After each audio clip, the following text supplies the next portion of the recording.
CBS News has been told that the night before the September 11th terrorist attack, Osama bin Laden was in Pakistan. He was getting medical treatment with the support of the very military that days later pledged its backing for the U.S. war on terror in Afghanistan.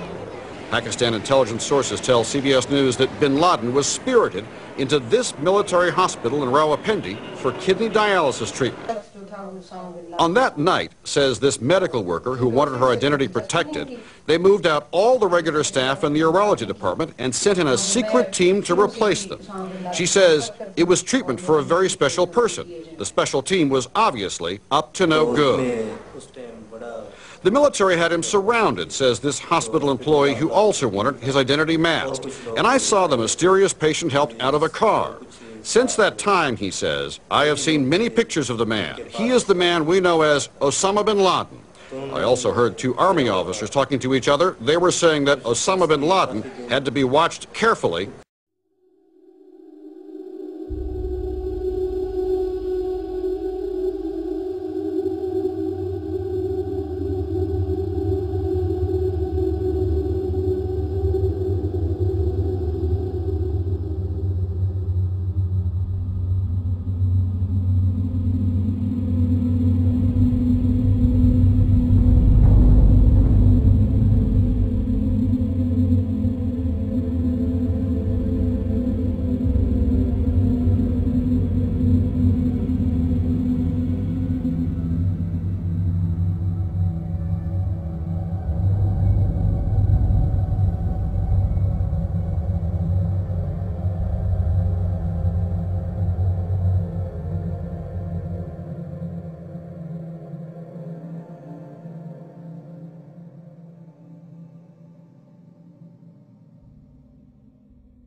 Kennedy, a rescue worker with the National Urban Search and Rescue. It's part of FEMA. We're currently one of the first teams that was deployed to support the city of New York for this disaster. We arrived on late Monday night and went into action on Tuesday morning. And not until today did we get a full opportunity to work the entire site.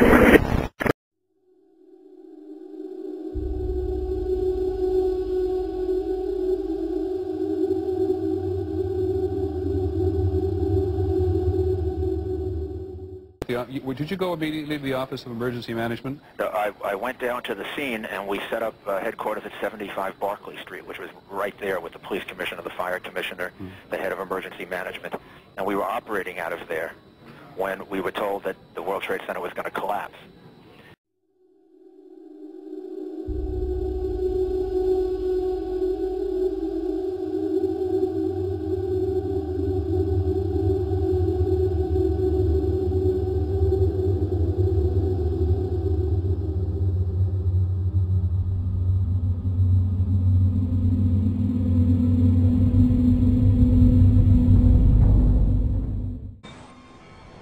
As the attack took place, Mr. Bush was on his way to an elementary school in Florida.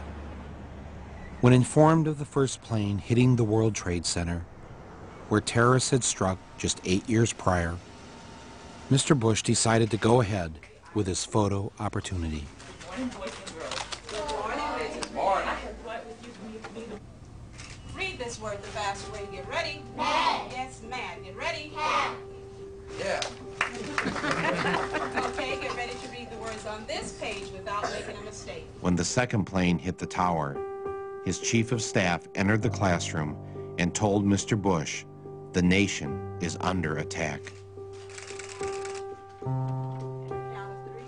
Not knowing what to do, with no one telling him what to do, and no Secret Service rushing in to take him to safety, Mr. Bush just sat there and continued to read My Pet Goat with the children.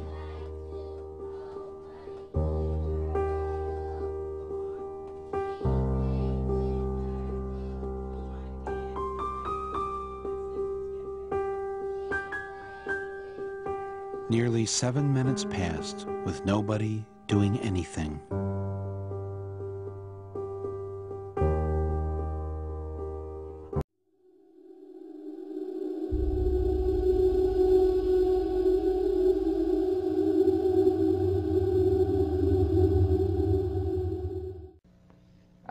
was sitting outside the classroom waiting to go in, and I saw an airplane hit the tower of a TV. You know, the TV was obviously on, and I used to fly myself, and I said, well, there's one terrible pilot. And it said it must have been a horrible accident.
So what about the hijackers? It's the funniest thing, but at least 9 of them are still alive. Walid al-Shari is a Saudi Airlines pilot in Casablanca, Morocco. Wael M. al-Shari is alive and well. Abdulaziz al-Amari is a Saudi Airlines pilot living in Saudi Arabia. Mohand al-Shari is alive in Saudi Arabia. Khalid al-Madar is a computer programmer in Mecca. Salam al-Hamzi works at a chemical plant in Yanbo, Saudi Arabia. Saeed al-Ghamdi is training to be a pilot in Tunis. Ahmed al-Nami is an administrative supervisor for Saudi Airlines. And last but not least, Mohammed Atta's father claimed to receive a phone call from his son on September 12th. 14 of the hijackers based their training in Florida, and the 5 that allegedly hijacked Flight 77 lived in a motel right outside the gates of the NSA.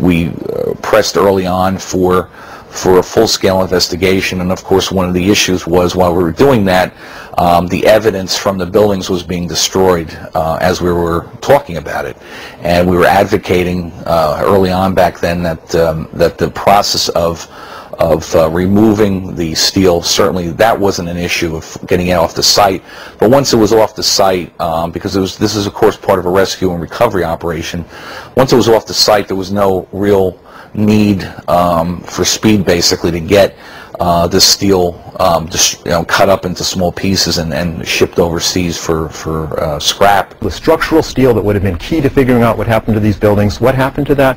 Well, New York City accepted a plan 11 days after the attack to immediately start recycling the steel, not even in the United States, where some of it might have gotten saved inadvertently. No, it was put on ships bound for India and China to be melted down. We were concerned about that, and we understood early on that those are going to hold the keys to knowing exactly how the buildings came down.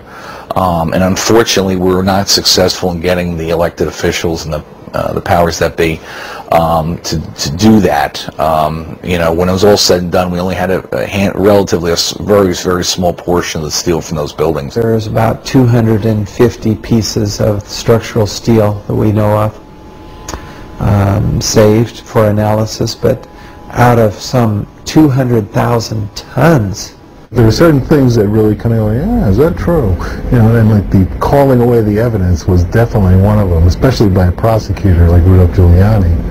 I mean, who should ought to know that you don't take away forensic evidence from a crime scene, It's hard to imagine how at a crime scene you can destroy evidence so quickly and thoroughly and get away with it.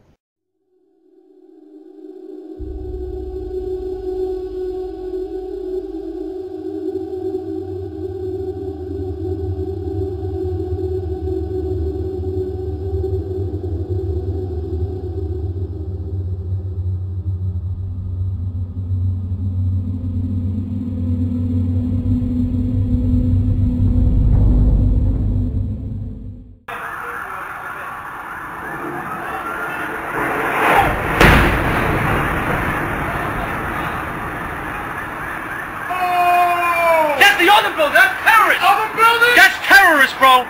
Holy. Oh my God. That's terrorists, bro. They just shut out. Did you get that? I zoomed out on it.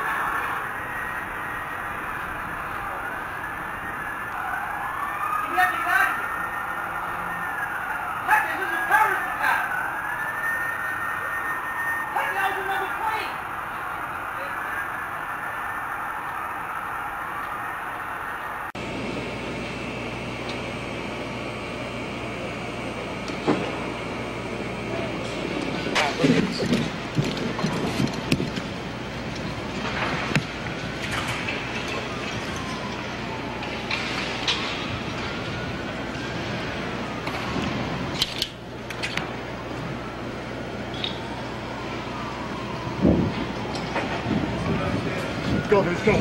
Go. 3, 2. Oh, man. More debris falling from a nearby building, the World Trade Center. We're at West Broadway and Barclay. Very difficult to breathe here, but look around. This must have been ground zero where this thing blew up. Car after car after car, buses, completely obliterated and burned straight down to the steel.